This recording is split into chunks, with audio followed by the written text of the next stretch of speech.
The emergency call came in at 2:51 a.m. "This is Marcus Williams, Riverside Mall security. I need police here immediately. I found...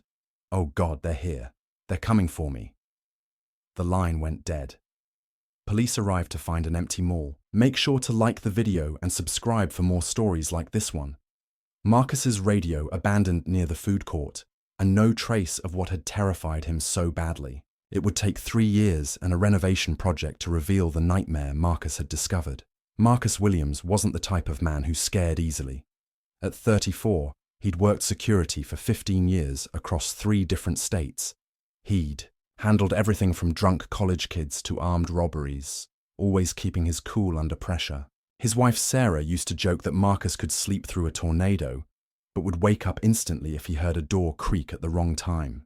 The job at Riverside Mall had seemed perfect when it came along in September 2020.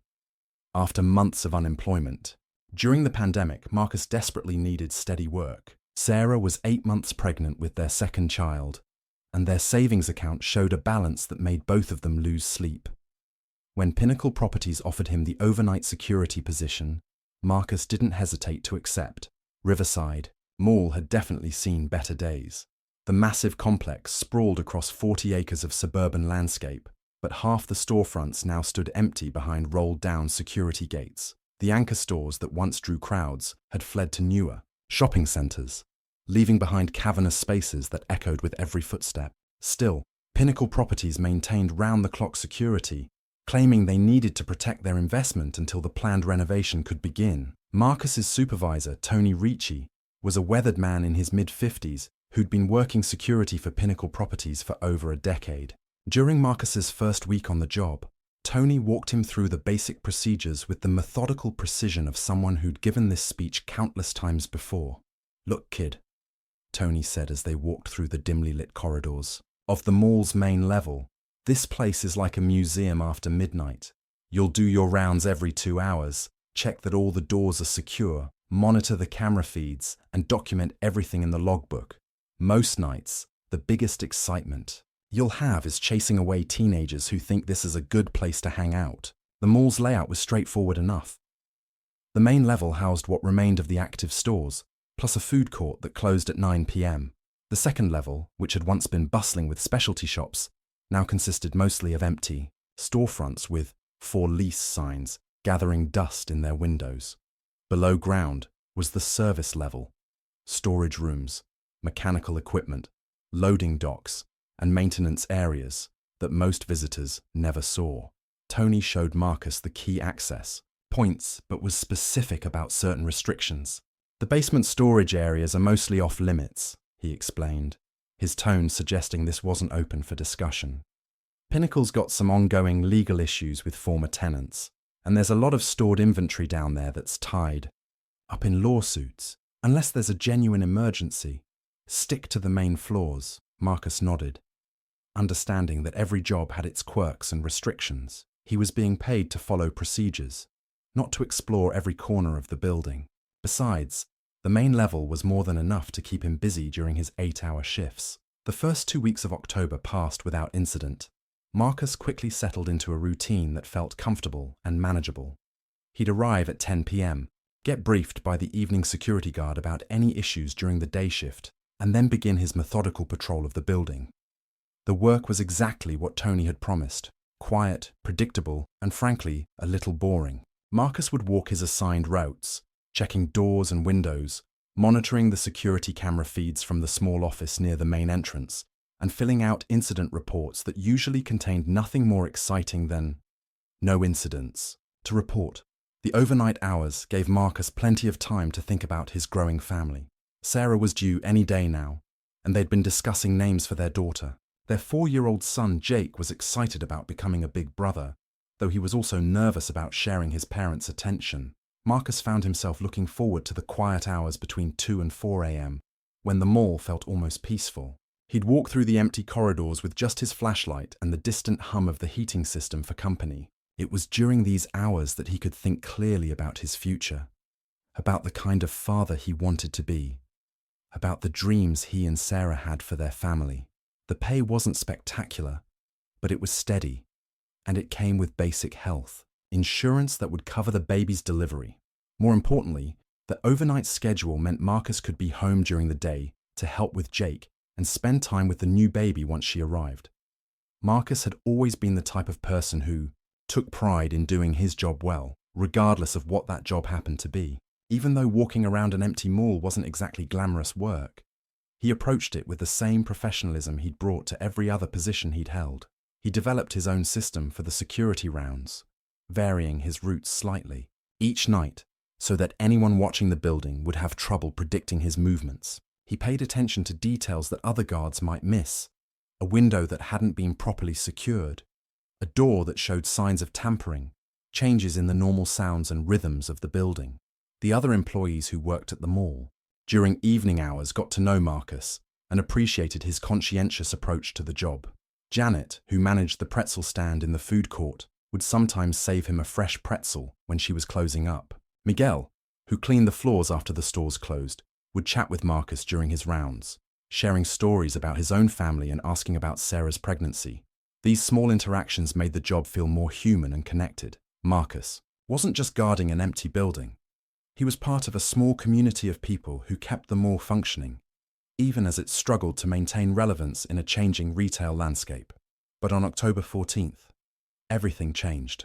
Marcus arrived for his shift on October 14th to find Tony Ricci waiting with an unusual request. Instead of the typical handoff briefing, Tony seemed agitated, pacing around the security office with nervous energy that was completely out of character. "We've got a situation tonight," Tony began without his usual pleasantries. "There was a water pipe burst in one of the basement storage areas this afternoon. Maintenance can't get here until tomorrow morning, but we need someone to check on it periodically throughout the night."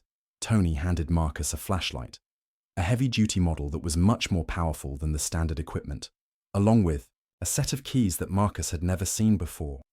The keys were labeled with numbers that corresponded to different areas of the basement level.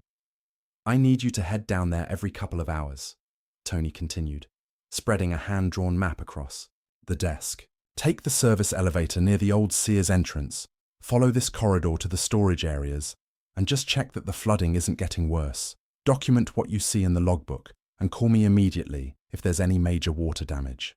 Marcus studied the map carefully.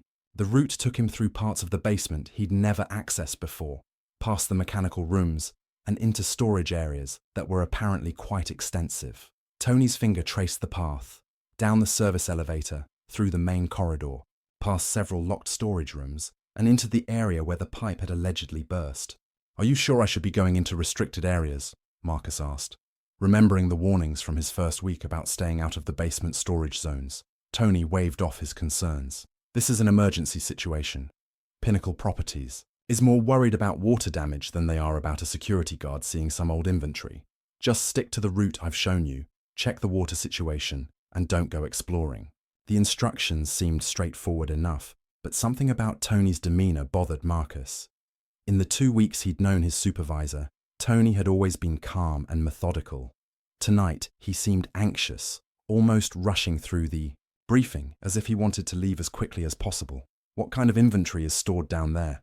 Marcus asked, trying to understand why the basement areas were normally off limits. "Old merchandise from stores that went out of business," Tony replied quickly. "Electronics, clothing, furniture, stuff that's tied up in bankruptcy proceedings. The lawyers are very particular about who has access to those areas, but a water pipe emergency overrides their concerns." Tony gathered his things and headed for the door, then paused as if remembering something important. "One more thing. If you see anyone else in the basement tonight, don't approach them. Some of the former tenants still have access rights while their cases are being resolved. Just radio me immediately if you encounter anyone down there." After Tony left, Marcus sat in the security office reviewing the map and the unfamiliar keys. The whole situation felt unusual, but he couldn't put his finger on exactly why. Maybe it was just Tony's nervous energy, or maybe it was the coincidence of a water pipe bursting on Marcus's shift when he'd been specifically told to avoid the basement areas. Marcus decided to make his first trip to the basement earlier than Tony had suggested. Instead of waiting until midnight, he'd go down at 11 p.m. to get a sense of the layout and the extent of the water damage. If it was a serious situation, He wanted to document it thoroughly and call for additional help if necessary. The service elevator near the old Sears entrance was older and slower than the main elevators that shoppers used. As it descended to the basement level, Marcus could hear the mechanical systems of the building. Water pumps, heating equipment, and electrical systems that kept the mall functioning even when it appeared empty. The basement corridor was dimly lit by fluorescent fixtures spaced far apart along the ceiling. The air smelled of concrete and machinery, with an underlying mustiness that suggested poor ventilation. Marcus followed Tony's map carefully, noting the locations of various storage rooms and mechanical areas as he walked. The alleged water damage was exactly where Tony had indicated, a storage room at the far end of the main corridor. Marcus unlocked the door and shined his flashlight inside, revealing a space filled with cardboard boxes and old furniture. There was indeed some standing water on the floor, maybe an inch deep, and several of the cardboard boxes showed water damage around their bases. Marcus documented the scene carefully in his logbook, noting the approximate depth of the water and the extent of the damage. It didn't look like an emergency situation, more like a minor leak that had been slowly accumulating water over several days. He made a mental note to check the room again in a couple of hours to see if the water level was rising. As he prepared to leave the storage room, Marcus heard something that made him pause. Voices coming from somewhere else in the basement. They were distant and muffled, but definitely human voices engaged in conversation. Marcus checked his watch, 11:20 p.m. Tony had specifically mentioned that some former tenants might still have access to the basement areas, but it seemed unusual for anyone to be conducting business at this hour. He decided to investigate, if only to document who was in the building for his incident report. Following the sound of the voices, Marcus walked deeper into the basement than his map indicated. The corridor branched off in several directions, and he had to stop periodically to listen for the voices and determine which direction they were coming from. The voices led him to a storage room that was much larger than the one where he'd found the water damage. Unlike the other basement areas, this room showed signs of recent activity. Fresh tire tracks on the concrete floor, electrical cables running to several pieces of equipment, and a general sense that the space was being actively used for something. But when Marcus tried the door handle, he found it locked. The voices inside were clearer now, at least 3 men discussing something in urgent, hushed tones. He couldn't make out the specific words, but the tone suggested they were arguing about something important. Marcus checked the keys Tony had given him, but none of them fit this particular door. He considered knocking or announcing his presence, but something about the situation made him hesitate. If these were legitimate former tenants conducting legal business, why would they be here at 11:30 at night? And why would they lock themselves into a storage room? He decided to continue his patrol and mention the voices to Tony when he called in his report. Maybe there was a simple explanation that he wasn't aware of. Marcus made his way back through the basement corridor, took the service elevator to the main level, and settled into the security office to document his findings. But as he wrote his incident report, Marcus couldn't shake the feeling that something wasn't right about what he'd observed in the basement. The water damage seemed minor, certainly not urgent enough to require hourly monitoring. The voices in the locked storage room suggested activity that went beyond former tenants retrieving old inventory. Marcus decided he would make his next trip to the basement earlier than Tony had requested. Instead of waiting until 1 a.m., he'd go back down at midnight to check on the water situation and see if the mysterious voices were still there. At exactly midnight, Marcus made his second trip to the basement. This time he approached more cautiously, moving quietly through the corridors and listening carefully for any sounds of activity. The water damage in the storage room appeared unchanged, the same inch of standing water, the same pattern of damage to the cardboard boxes. But as he walked back toward the service elevator, Marcus noticed something that made his blood run cold. The storage room where he'd heard voices earlier, the room that had been locked during his first visit, now stood slightly ajar. Light was seeping out from the crack under the door, and he could hear voices again, clearer this time. Marcus approached, carefully, his hand instinctively moving to his radio. He pressed himself against the wall next to the door and listened, trying to determine how many people were inside and what they were discussing. "The shipment from Miami needs to be processed tonight," a voice said, with the authority of someone giving orders. "We can't afford any delays with this batch." "What about the security guard?" another voice asked. Tony said he'd keep him away from this area. Tony's handling it. The kid thinks he's checking on water damage. As long as he sticks to his assigned route, there won't be any problems. Marcus felt his heart rate accelerate as he realized these people knew about his presence in the basement. They'd specifically arranged for him to be down here, but they believed he would stay in the designated area checking on a water pipe that probably hadn't burst at all. Moving closer to the crack in the door, Marcus positioned himself to see into the storage room. What he saw would haunt him for the rest of his brief life. The space had been converted into a sophisticated laboratory. Tables lined the walls, covered with equipment that Marcus didn't recognize but which clearly wasn't related to retail inventory. Digital scales, heating devices, chemical containers, and testing apparatus were arranged with professional precision. Bags of white powder were stacked in neat rows along one wall. Cash, more money than Marcus had ever seen in one place, was spread across several tables in organized piles, sorted by denomination. Two men in expensive suits were examining the powder with small testing devices, while a third man counted money with mechanical efficiency. The third man was someone Marcus recognized, David Chen, a Pinnacle Properties executive who occasionally visited the mall during day shifts. Marcus had seen Chen maybe half a dozen times, always dressed in business attire and carrying himself with the confidence of someone important within the company. But now David Chen was counting drug money in a basement storage room at midnight, overseeing what was clearly a major narcotics operation. Marcus's mind raced as he tried to process what he was witnessing. This wasn't just simple drug dealing. This was a sophisticated operation with professional equipment, massive quantities of drugs, and enormous amounts of cash. And it was happening in the building he was paid to secure, with the apparent knowledge and cooperation of his supervisor. He needed to call the police immediately, but he also needed evidence. Marcus carefully pulled out his phone and tried to take pictures through the crack in the door, but the angle was wrong and the lighting was poor.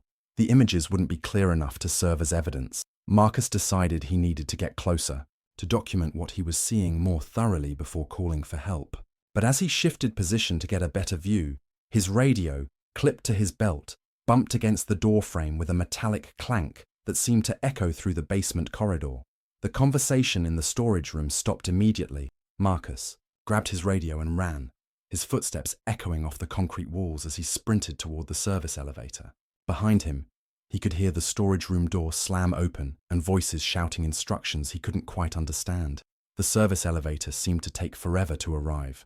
Marcus jabbed frantically at the button, looking over his shoulder for signs of pursuit.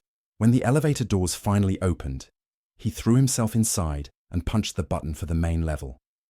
As the elevator slowly ascended, Marcus fumbled with his radio, trying to contact dispatch while his hands shook with adrenaline.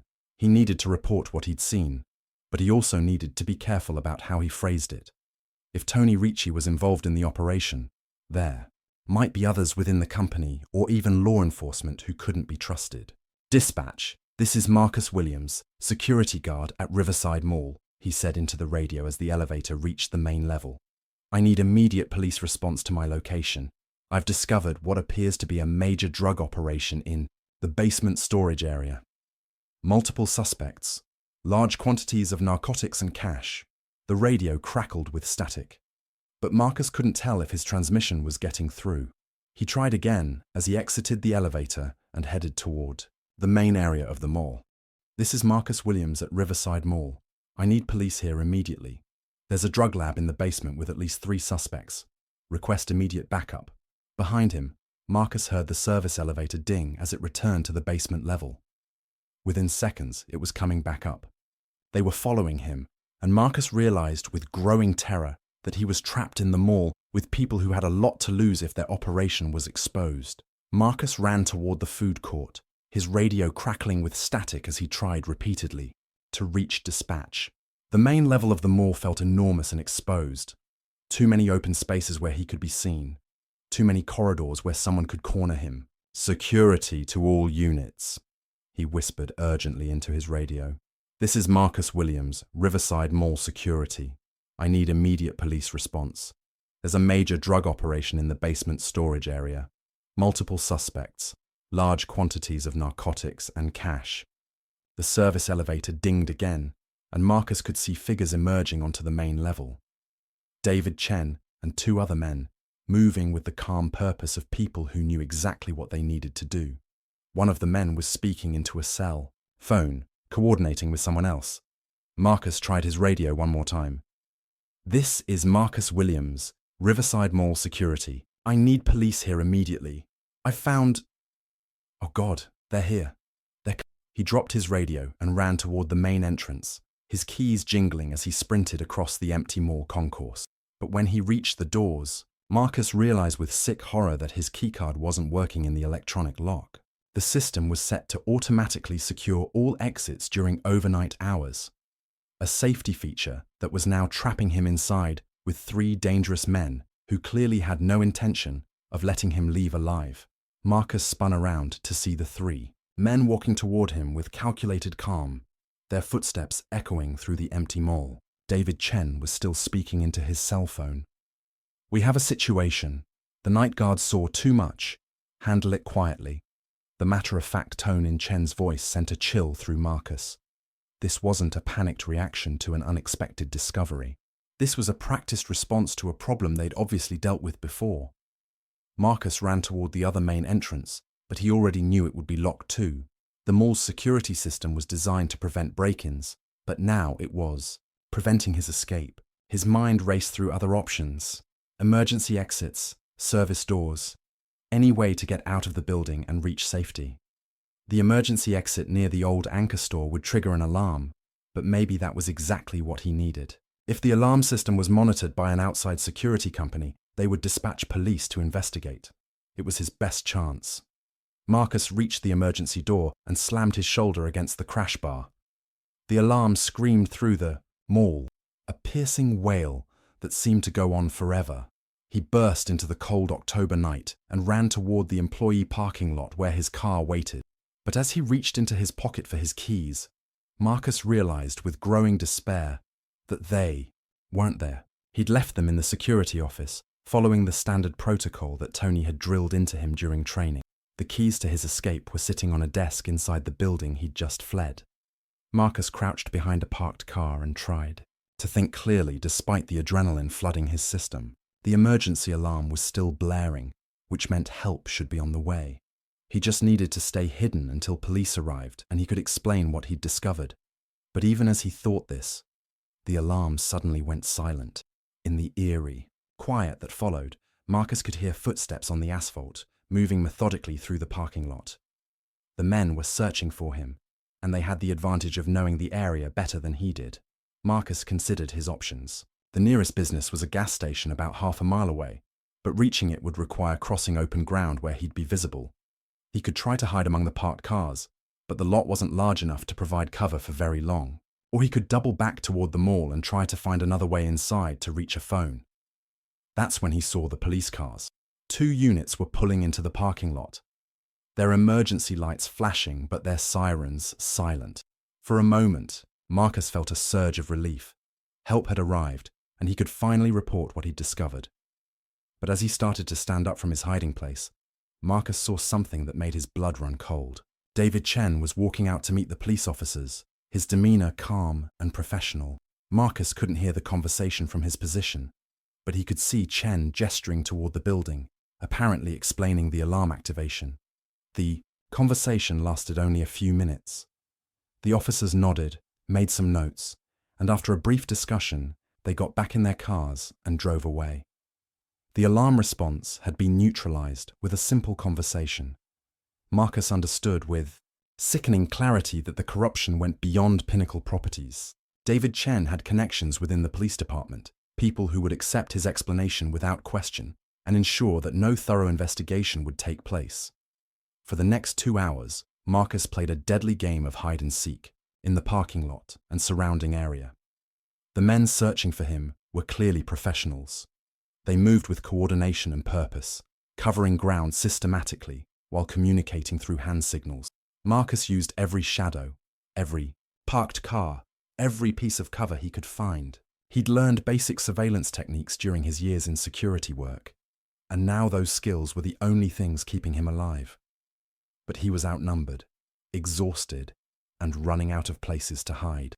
As dawn approached, Marcus began to feel the effects of nearly 24 hours without sleep. The adrenaline that had sustained him through the night was starting to fade, replaced by a bone-deep fatigue that made it harder to think clearly and move quietly. He needed to find a way out of this situation before his luck ran out completely. That's when Marcus remembered the storm drain. During his orientation, Tony had mentioned the mall's drainage system in passing. Something about potential flooding issues during heavy rain. The parking lot had several drainage grates that connected to the city's storm sewer network. If Marcus could find one of the access points, he might be able to escape underground and emerge somewhere far from the mall. He waited for the searchers to move to the far side of the parking lot, then sprinted toward the area where he remembered seeing a drainage grate. It took precious minutes to locate it in the pre-dawn darkness, and even longer to pry it open with his bare hands.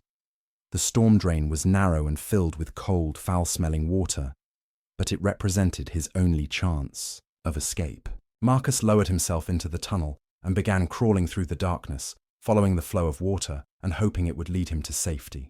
The tunnel was a nightmare of claustrophobic darkness and freezing water. Marcus had to crawl on, his hands and knees through water that sometimes reached his waist, guided only by the current and the hope that the tunnel would eventually lead to an exit. Several times he nearly got stuck in narrow sections, and once he had to backtrack when the tunnel branched in an unexpected direction. But after what felt like hours of crawling through the underground maze, Marcus saw a glimmer of daylight ahead. The tunnel was opening into a larger drainage canal, and he could see morning sunlight filtering down from a grate somewhere above. Marcus hauled himself out of the water and climbed toward the light, his muscles cramped and his clothes soaked through. When he finally pushed aside the drainage grate and emerged onto the surface, he found himself in a residential neighborhood more than 3 miles from the mall. For a moment, Marcus allowed himself to feel relief. He'd escaped from the immediate danger, and now he could find a phone to call police who weren't connected to David Chen's operation. He would report everything he'd seen, provide detailed descriptions of the drug lab and the people involved, and let federal authorities handle the investigation. But as Marcus walked toward the nearest house to ask for help, a black sedan pulled up to the curb beside him. Marcus turned to run, but it was too late. 2 men got out of the car. Not the same men he'd seen at the mall, but clearly part of the same organization. They moved with professional efficiency, one blocking his escape route, while the other approached with something in his hand that glinted in the morning sunlight. "Marcus Williams," the man said, his voice calm and businesslike. "You've caused quite a bit of trouble tonight." Marcus tried to back away, but there was nowhere to go. The residential street was empty at this early hour, and even if he screamed for help, it was unlikely anyone would hear him in time. "Please," Marcus said, thinking of Sarah and their unborn daughter. "I won't say anything about what I saw. I'll forget all of it. I just want to go home to my family." The man shook his head sadly. "I'm afraid that's not possible. You've seen too much, and too many people have too much to lose. But we'll make it quick." The last thing Marcus Williams saw was the morning sky above the quiet suburban street where he'd thought he would find safety.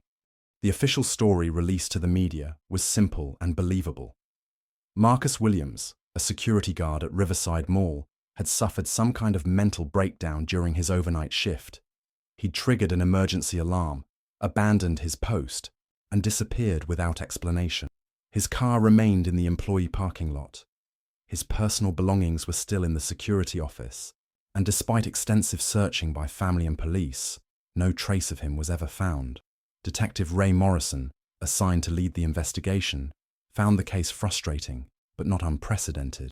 Adults disappeared voluntarily more often than most people realized, especially men facing financial pressure or personal crises.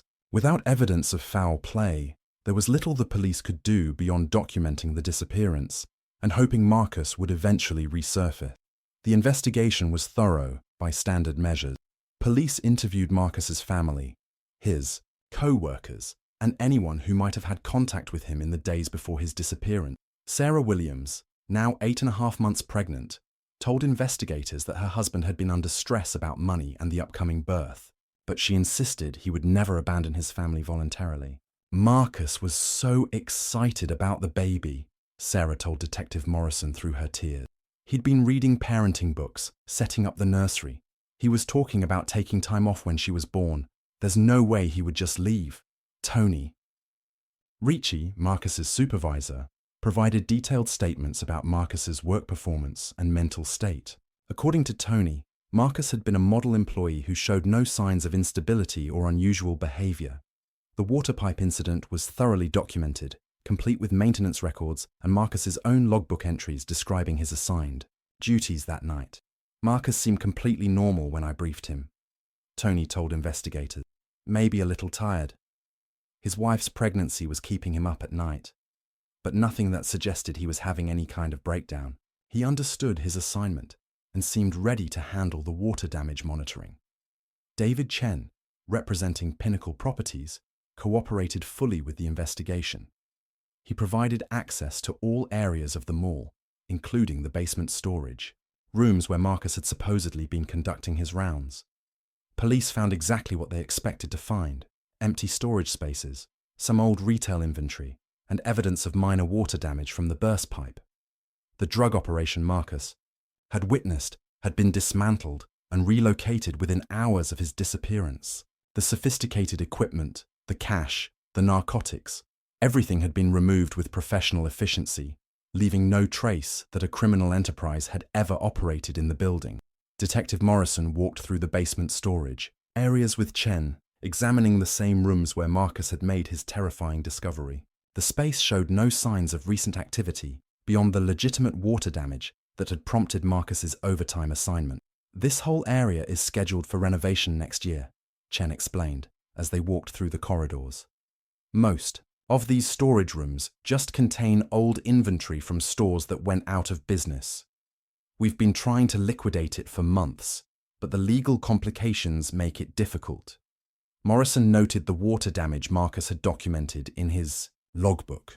The scene matched Marcus's written description exactly: standing water, damaged cardboard boxes, and a general sense of neglect.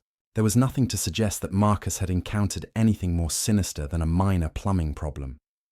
The emergency alarm activation was also easily explained. According to building records, the door Marcus had used to exit was notorious for false alarms. The mechanism was scheduled for replacement as part of the upcoming renovation project. Security guards hit that door by accident all the time, Tony Ricci explained. The push bar is sensitive, and if you bump into it while walking by, it'll trigger the alarm. Marcus probably brushed against it during his rounds and panicked when the alarm went off. But one person never believed the official explanation: Sarah.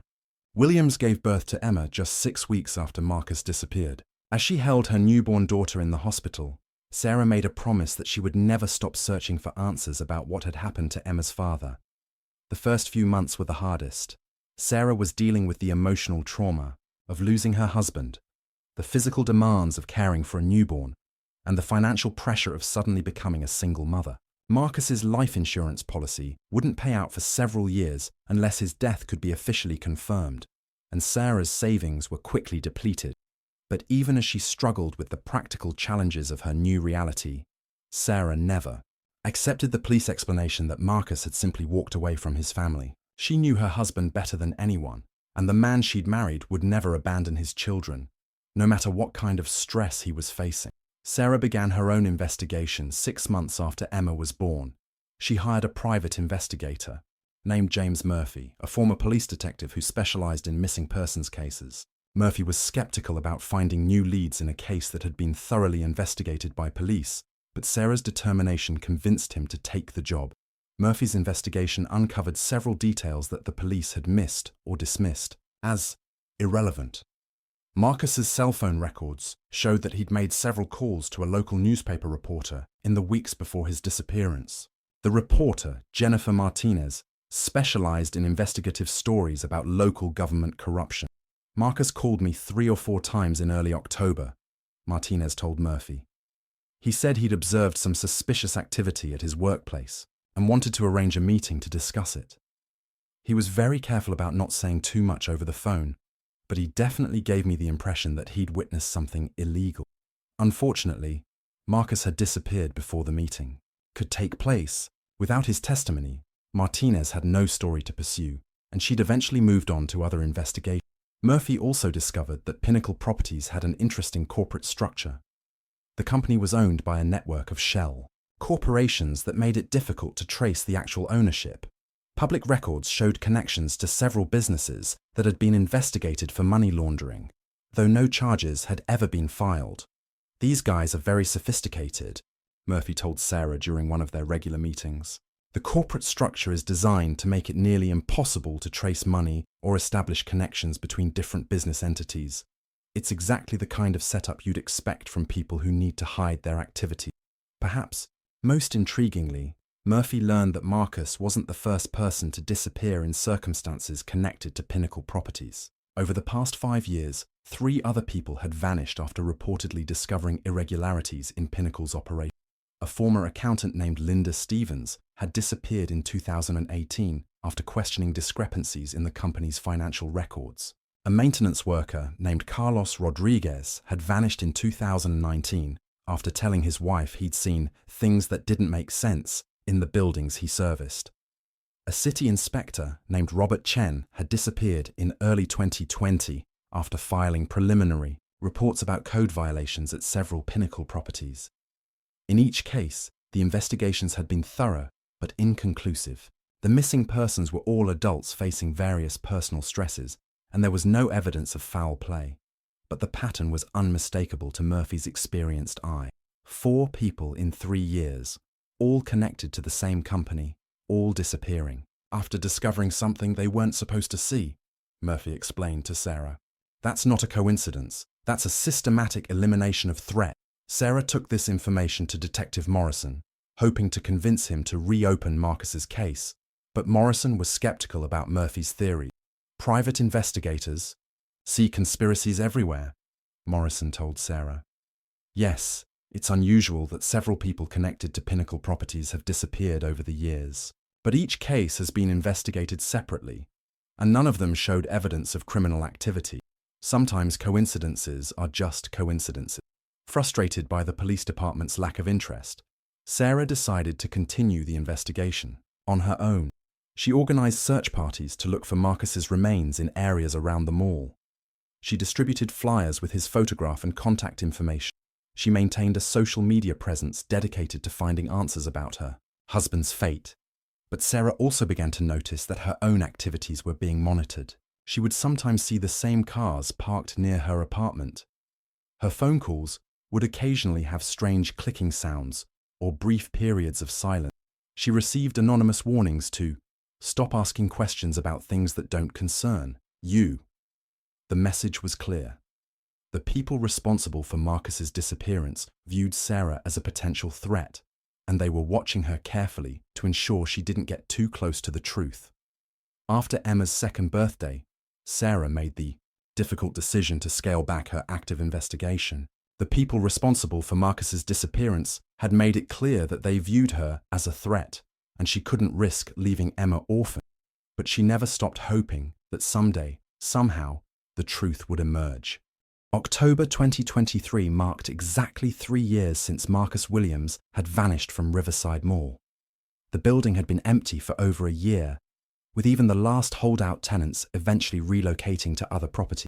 Pinnacle Properties had finally received all the necessary permits and approvals to begin the long-planned demolition and redevelopment of the site. The demolition contract was awarded to Morrison Construction, a family-owned company with a reputation for thorough and professional work. Jim Morrison, the company's owner, was the kind of contractor who took pride in doing things right the first time, even when that meant taking extra time and care. When Morrison's crew began the preliminary work of stripping out fixtures and clearing debris, Jim insisted on a methodical approach that would ensure nothing valuable or hazardous was overlooked before the heavy machinery moved in. "We're not just tearing down a building," Jim told his crew during their first day on the site. "We're clearing the way for something new, and we need to make sure we don't leave any problems behind for the next phase of the project." It was during this initial clearing phase that Morrison's crew made their first disturbing discovery. Carlos Mendez was Morrison Construction's most experienced demolition worker. At 53, he'd been in the construction business for over 30 years, and he'd developed an eye for details that younger workers often missed. When something looked wrong on a job site, Carlos was usually the first person to notice it. October 16th, Carlos was working in the basement storage areas, clearing out the last remnants of old inventory and checking for hazardous materials that would need special disposal procedures. Most of the basement had been completely emptied, but there were still a few storage rooms that contained debris and old equipment. It was in one of these rooms that Carlos noticed something that made him stop and take a closer look. The concrete floor of the storage room showed signs of repair work that didn't match the rest of the building. In one corner, there was a rectangular area, roughly 6 feet long and 3 feet wide, where the concrete was slightly different in color and texture. The repair work had been done skillfully, but Carlos's experienced eye could tell that this section of floor had been poured separately from the original construction. "Hey, Jim," Carlos called out. "You need to see this." Jim Morrison came down to the basement and examined the area Carlos had identified. Like his employee, Jim had enough construction experience to recognize when concrete work had been done at different times. The rectangular section was clearly a patch job, but it was much larger than what you'd expect for a typical plumbing or electrical repair. "What do you think?" Carlos asked. "Maybe they had to replace some underground utility." Jim studied the area more carefully, noting the precise edges and the uniform thickness of the repair. Something about it bothered him, though he couldn't immediately put his finger on what was wrong. "This is a pretty big area for a utility repair," Jim said. "Fine. And look at the edges, they're too clean, too straight. If they were fixing a broken pipe or replacing electrical conduit, the patch would be more irregular." The two men looked at each other, both thinking the same thing, but neither wanting to voice their suspicions out loud. The dimensions and location of the concrete patch suggested something much more sinister than routine maintenance. Jim Morrison had seen enough construction sites to know when something wasn't right. He immediately stopped work in that area and called the police. Detective Lisa Park arrived at Riverside Mall within an hour of Jim Morrison's call. Park had been with the Portland Police Department for 15 years, specializing in cold cases. For the last 5, she wasn't familiar with the Marcus Williams case specifically, but she knew enough about missing persons investigations to recognize the potential significance of what Morrison's crew had discovered. The concrete patch was, exactly as Morrison had described, a rectangular area that was clearly different from the surrounding floor.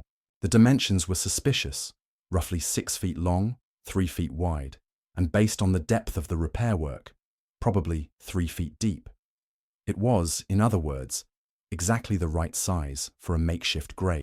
Park called in a forensic team, equipped with ground-penetrating radar to examine the suspicious area. The radar would be able to detect any objects buried beneath the concrete without the need for immediate excavation. The results were conclusive and horrifying. The radar showed a large object buried approximately 3 feet beneath the concrete surface. The object was roughly the size and shape of a human body, and it appeared to be wrapped in some kind of material that showed up clearly on the radar display. "We need to treat this as a potential crime scene," Park told Morrison. "I'm going to need your crew to clear out of this area while we bring in the excavation team." The forensic excavation began the following morning. Working carefully to preserve any evidence, the team used hand tools and brushes to remove the concrete layer by layer. The work was slow and meticulous, but by early afternoon they had exposed the top of the buried object. What they found confirmed their worst fear. The remains were wrapped in heavy plastic sheeting and buried in what appeared to be a carefully constructed grave. Despite 3 years underground in less than ideal conditions, there was enough left to make identification possible through dental records and other forensic techniques. But even before the formal identification was completed, Detective Park had a strong suspicion about who they had found. The location, the timing, and the circumstances all pointed to one conclusion. This was Marcus Williams, the security guard who had disappeared from this very building 3 years earlier. The discovery of human remains in the basement of Riverside Mall sent shockwaves through the law enforcement community. A missing person case that had been written off as a voluntary disappearance was suddenly revealed to be a homicide, and the implications were staggering. If Marcus Williams had been murdered and buried in the basement of the building he was supposed to be guarding, it meant that his disappearance was connected to something much larger and more dangerous than anyone had realized. As the forensic team continued their careful excavation of Marcus Williams's remains, They uncovered evidence that would blow the case wide open and expose a criminal conspiracy that reached the highest levels of local government and law enforcement. Buried alongside Marcus's body was a waterproof container that had protected a collection of documents from 3 years underground. The papers inside would prove to be the evidence that Marcus had died trying to preserve. Detailed records of the criminal operation he had discovered that night in October 2020.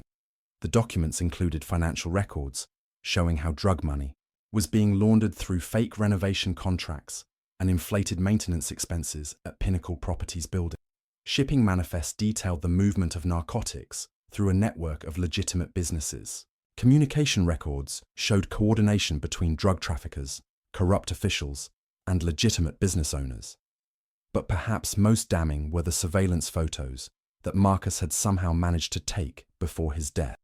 The images showed David Chen and several other men handling large quantities of drugs and cash in the basement storage room where Marcus had made his fatal discovery. Detective Park realized that she was looking at evidence of a massive criminal enterprise that had been operating for years under the protection of corrupt officials. The drug operation Marcus had witnessed was just one component of a much larger money laundering scheme that involved dozens of people and millions of dollars. The forensic examination of Marcus's remains revealed that he had been killed by a single gunshot wound to the back of the head, an execution-style killing that suggested professional involvement. The killer had then buried the body and poured concrete over the grave to hide the evidence, confident that the planned demolition of the building would eventually destroy any traces of the crime. But the killer had made one crucial mistake. They had buried the evidence along with the body, assuming that no one would ever find either. Marcus's death had preserved the very evidence that would ultimately bring down the criminal organization he had died trying to expose. Within days of the discovery, Detective Park had enough evidence to begin making arrests. David Chen was taken into custody at his home, along with 2 associates who were identified from Marcus's surveillance photo. But the investigation quickly revealed that the conspiracy went much deeper than anyone had initially suspected. The arrest of David Chen triggered a cascade of revelations that exposed corruption throughout the local government and law enforcement establishment. As investigators dug deeper into the evidence found with Marcus Williams' body, they uncovered a criminal enterprise that had been operating with virtual impunity for over a decade. The money laundering operation centered around Pinnacle Properties was just the tip of the iceberg. The documents Marcus had preserved revealed connections to a major drug trafficking organization that had established legitimate business fronts throughout the Pacific Northwest. Detective Frank Russo, who had been one of the responding officers, on the night Marcus disappeared, was arrested at his home on charges of corruption and obstruction of justice. The investigation revealed that Russo had been receiving regular payments to provide information and protection to the criminal organization. It was Russo who had responded to the mall's emergency alarm on the night Marcus disappeared. It was Russo who had accepted David Chen's explanation about a malfunctioning alarm system without conducting a proper investigation. And it was Russo who had ensured that the subsequent missing person investigation remained superficial and inconclusive. City Councilman Michael Torres, who had approved several lucrative contracts for Pinnacle Properties over the years, was also arrested on corruption charges. The FBI investigation revealed that Torres had received over $300,000 in bribes in exchange for his cooperation with the money laundering scheme. But perhaps the most shocking revelation was the identity of the man who had actually killed Marcus. Williams. Vincent Carrera was a professional enforcer who worked for the drug trafficking organization that was ultimately behind the money laundering operation. According to evidence found at his apartment when he was arrested, Carrera had been responsible for eliminating at least 6 people over the past decade, all individuals who had discovered too much about the organization's activity. The other missing persons that private investigator James Murphy had identified, Linda Stevens, Carlos Rodriguez, and Robert Chen, had all been killed by Carrera using the same execution-style method. Their bodies were buried at various locations throughout the region, and their cases had been written off as voluntary disappearance. Marcus Williams had been Carrera's most recent victim, but the careful preservation of evidence in his case would ultimately bring down the entire criminal network. The trial that followed was one of the most significant corruption cases in the state's history. The prosecution's case was built around the documents found with Marcus Williams' body, along with financial records seized from the defendants' homes and business. David Chen, facing life in prison, agreed to cooperate with prosecutors in exchange for a reduced sentence. His testimony revealed the full scope of the criminal organization and implicated several additional conspirators who had not yet been arrested. According to Chen's testimony, Marcus Williams had been killed not just because he'd witnessed the drug operation, but because he'd seen documents that could have exposed the entire money laundering scheme. The storage room where Marcus had observed the drug activity was also being used to store financial records that detailed years of criminal activity. "We couldn't let him live," Chen testified, his voice barely audible in the packed courtroom. "He'd seen too much. He could have brought down the entire operation." Chen's cooperation led to additional arrests and convictions. Tony Ricci, Marcus's supervisor, was revealed to have been a key facilitator in the operation, using his position to provide access to Pinnacle Properties buildings and to ensure that security guards like Marcus were kept away from sensitive areas. The water pipe emergency that had sent Marcus to the basement that night had been fabricated specifically to test whether Marcus could be trusted to follow orders without asking questions. When Marcus discovered the drug operation despite their precautions, his fate was sealed. Vincent Carrera was sentenced to life in prison without the possibility of parole for Marcus's murder and several other killings. David Chen received 25 years for his role in the money laundering operation and conspiracy to commit murder. The corrupt police officers received sentences ranging from 10 to 15 years, while City Councilman Torres was sentenced to 12 years in federal prison. But perhaps the most significant outcome of the investigation was the broader reform it triggered within the city's government and police department. The FBI's investigation had revealed systemic corruption that went far beyond the Riverside Mall case, leading to the resignation of the police chief and several other high-ranking officials. For Sarah Williams, the discovery of her husband's body brought a mixture of grief and vindication that was almost overwhelming. After 3 years of being told that Marcus had probably abandoned his family, she finally had proof that he had died a hero, trying to expose corruption that threatened their entire community. The wrongful death lawsuit that followed resulted in a substantial settlement that provided financial security for Sarah and Emma. But more importantly for Sarah, the legal proceedings established the official record that Marcus Williams had been murdered while trying to report criminal activity, not because he had suffered some kind of mental breakdown. Sarah used part of the settlement money to establish the Marcus Williams Foundation, a non-profit organization dedicated to supporting the families of whistleblowers and exposing government corruption. The foundation provided financial assistance to families whose breadwinners had been killed or threatened for reporting criminal activity, and it funded investigations into other cases of suspected official misconduct. The foundation's first major case involved a Department of Transportation inspector who had disappeared after reporting safety violations on a major bridge project. Working with private investigators and journalists, the foundation helped expose a corruption scheme that had put thousands of lives at risk through substandard construction practices. Emma Williams, now 6 years old, was still too young to fully understand what had happened to her father. But Sarah had promised that when Emma was older, she would know that Marcus Williams had died trying to protect his community from dangerous criminals who had infiltrated positions of trust and authority. "Your daddy was brave," Sarah would tell Emma when she asked about the man in the photographs around their apartment. "He saw something wrong, and he tried to fix it, even though it was dangerous. That's what heroes do." The Riverside Mall was finally demolished in early 2024, more than 3 years after the original schedule. The site now houses a community park dedicated to Marcus Williams and the other victims of the corruption scandal. The Marcus Williams Memorial Park features a walking trail, playground equipment, and community gardens that serve the surrounding neighborhood. But the centerpiece of the park is a memorial wall that tells the story of the security guard who gave his life to expose the truth. The memorial plaque reads, "Marcus Williams, 1986 to 2020, devoted husband and father security guard who died protecting his community." Sometimes the most important thing a person can do is simply refuse to look the other way when they witness injustice. Jim Morrison, the contractor whose crew discovered Marcus's body, often visits the memorial when he's in the area. He considers himself fortunate to have played a role in bringing justice to Marcus's family and exposing the corruption that had plagued the community for years. Marcus Williams was a hero, Morrison reflected. He could have looked the other way, kept his mouth shut, and probably lived to see his daughter grow up.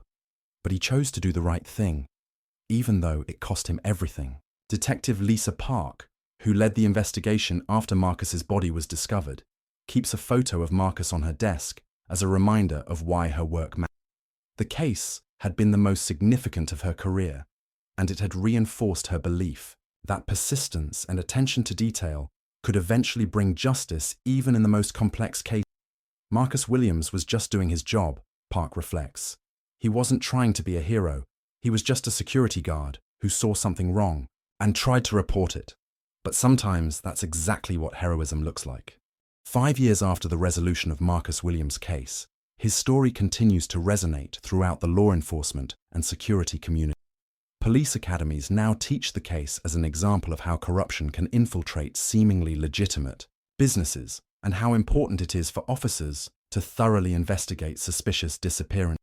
Security training programs use Marcus's story to emphasize the importance of reporting suspicious activity, even when that reporting might put the security officer at personal risk.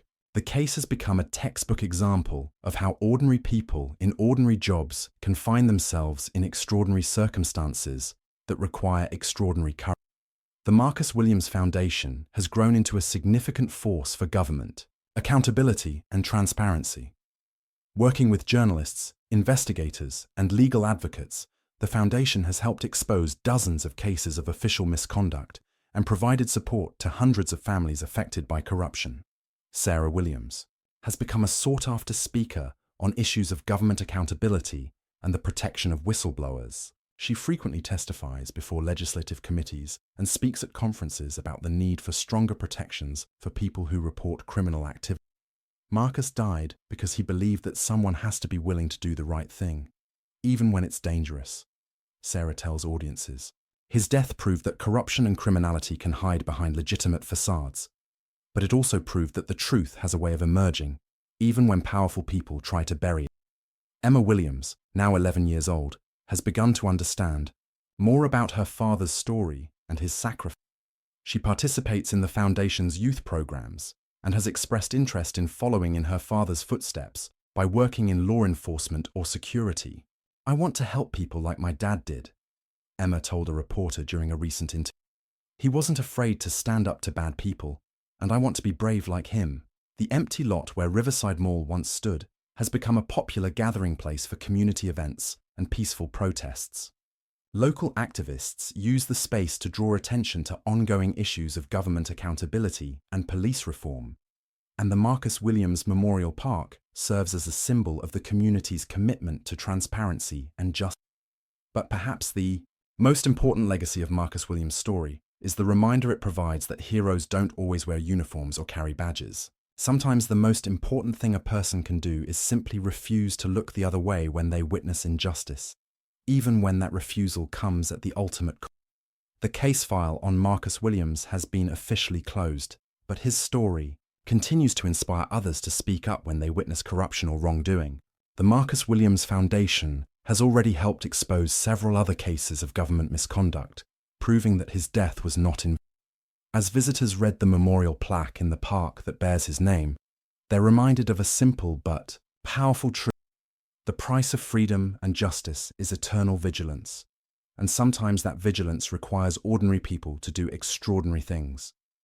Marcus Williams paid the ultimate price for his integrity, but his story ensures that his sacrifice will never be forgotten. In a world where corruption and injustice often seem to triumph, that's a victory worth remembering.